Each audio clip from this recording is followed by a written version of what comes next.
안녕하십니까. 하이퍼 수학학원의 오유석 강사입니다. 저는 오늘 올해 친 덕원고 미적 기말고사 분석에 대해서 분석을 한번 해보도록 하겠습니다. 자, 우선 출제 범위인데요. 출제 범위는 중간고사 범위가 조금 나왔어요. 아주 조금 나왔고 한 3문제 정도. 그리고 도함수 활용해서 좀 많이 나왔죠. 배점 38점으로 가장 문항수도 많았고 가장 많이 출제되었던 단원이었던 것 같습니다.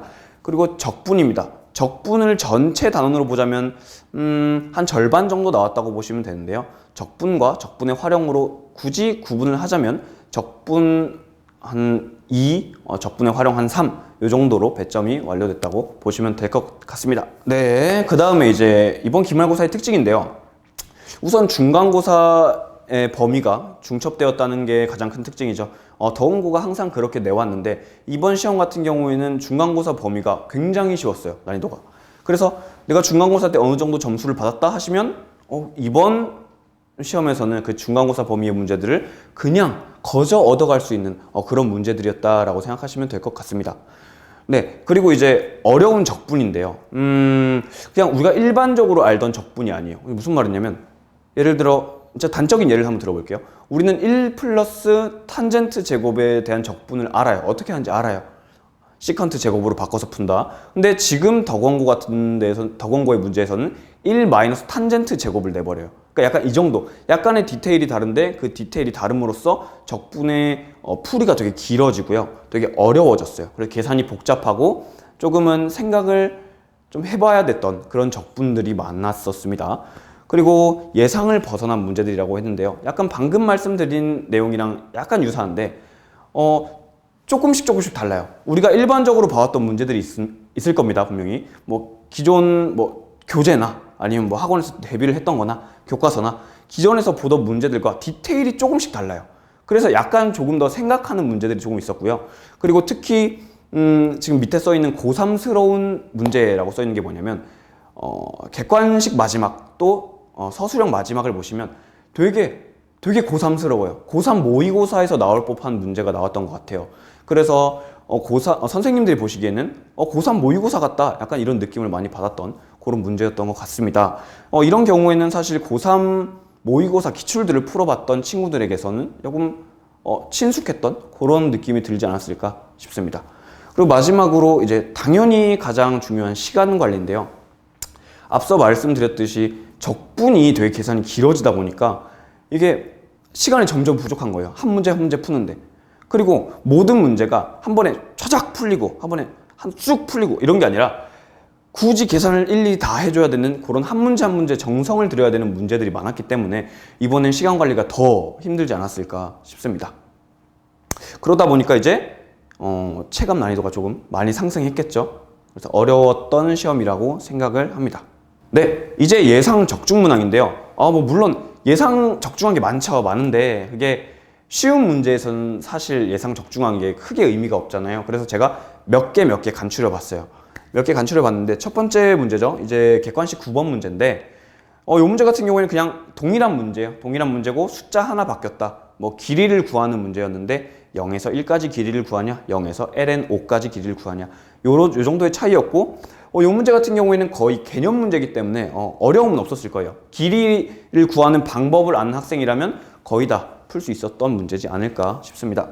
네, 그리고 이번 문제는 문제가 되게 달라 보여요. 맞죠? 하지만 그 속에 있는 내용은 동일하다는 거. 사실 지금 이 문제는 객관식 13번인데요. 입체 도형에 대한 부피를 우리가 적분을 이용해서 푸는 거였어요. 근데 그래서 이 지금 내신 대비서랑 다르지 않나요?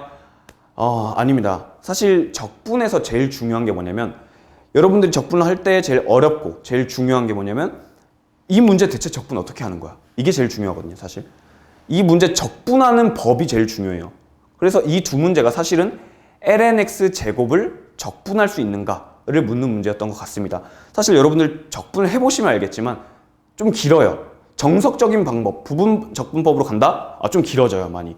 그래서 이 문제 같은 경우에는 약간의 편법도 필요했지 않나 싶습니다. 그래서 두 문제 같은 경우에는 모두 lnx 전체 제곱, lnx 전체의 제곱을 적분하는 그런 문제였던 것 같습니다. 그래서 하이퍼 학생들 같은 경우에는 내신 대비해서 이런 문제를 봤어요. lnx 제곱을 한번 해봤어. 그러면 당연히 시험 쳤을 때 조금은 더 빨리 풀 수 있지 않았을까 싶습니다. 자, 이제 거의 마무리예요. 사실 우리 고2 분들이 이 영상을 보기가 이제 쉽지 않죠. 이제 고3 준비도 해야 되고, 이제 아마 이 영상은 고1들에서 고2로 올라가시는 분들이 많이 볼 수도 있는데, 이 영상을 보시고 미적은 이렇게 대비해야겠다, 이 정도 알아가시면 좋을 것 같습니다. 자, 첫 번째, 중간고사에는요, 지난 영상에도 있듯이 중간고사에는 도형이 되게 많이 나왔어요. 삼각함수를 이용한 도형이 되게 많이 나와서, 이 도형을 잘 하려면 어떻게 해야 되냐, 도형을 많이 보셔야 돼요. 그러니까 되게 도형이 다양하거든요. 그 도형들 중에서 뭐 이런 도형이 있었는데 그 도형을 잘라서 내기도 하고, 도형이 되게 친숙해져야 된다. 많은 도형을 봐줘야 된다. 그래서 도형을 여러 가지를 보는 연습을 많이 해주셔야 되고요. 그리고 기말고사에는요, 아까 말씀드렸다시피 적분이 되게 계산이 어지럽고 길었어요. 그럼 어떻게 해야 되냐, 적분이 쉬워야겠죠. 나한테 적분이 쉬우려면 어떻게 해야 돼, 적분에 친숙해지도록 계속 많이 풀어봐줘야 된다. 했던 거 말고 그냥 새로운 적분들을 많이 접하셔야 돼요. 그래서 여러 가지 유형은 아니고 여러 가지 적분을 많이 풀어보시면 될 것 같습니다. 그 다음에는 중간, 기말 모두 정의를 이용한 서술형 문제가 나왔어요. 뭐 이번에는 이에 대한 정의를 사용해서 문제를 풀어주세요, 이런 문제였는데, 이 문제가 매년 나오다 보니까 이제 여러분들도 하셔야 돼요. 그 기본을 좀 더 다시 한번 되새길 필요가 있다. 문제 푸는 거 잘하면 좋지. 근데 하지만 기본도 가지고 가셔야 덕원에서는 완벽한 점수를 얻어낼 수 있을 것이다 라는 생각이 들고요. 마지막으로 이번 시험 같은 경우에 그래프가 거의 나오지 않았어요. 그래프를 이용한 문제가 거의 나오지 않았습니다. 사실 그래프에 대한 내용이 별로 필요 없는 문제들로 구성되어 있었는데, 하필 객관식 마지막 문제, 서술형 마지막 문제가 꼭 그래프에 대한 이해도가 정말 잘 돼 있는 친구들한테 쉬웠을 거고, 그 친구들만 맞췄을 거예요. 객관식 마지막 문제 같은 경우에는 오목인지 볼록인지 이 볼록성을 파악하는 문제였고요. 마지막 서술형 같은 문제에서는 역함수의 적분인데, 이 역함수의 적분을 그래프적으로 봤을 때 훨씬 이해도가 높았을 거예요. 훨씬 쉬웠을 거고. 그래서 이 두 문제 같은 경우에는 아까 고3스럽다라는 말씀도 드렸었고요. 그래서 킬러까지 준비해야 되는 친구들이다, 난 1등급 꼭 맞아야겠다 하시면 고3 기출도 많이 풀어보는 연습을 해야 될 것 같습니다. 이상으로 사실 덕원 미적에 대한 분석은 끝이 났고요. 굉장히 좀 빠르게 한번 해봤어요. 짧게 여러분들 시간 안 뺏을 수 있도록 짧게 해봤고, 이대로 이제 앞으로 고2가 되시는 분들도 요 정도로 미적을 준비해 주시면 참 좋을 것 같습니다. 이상입니다.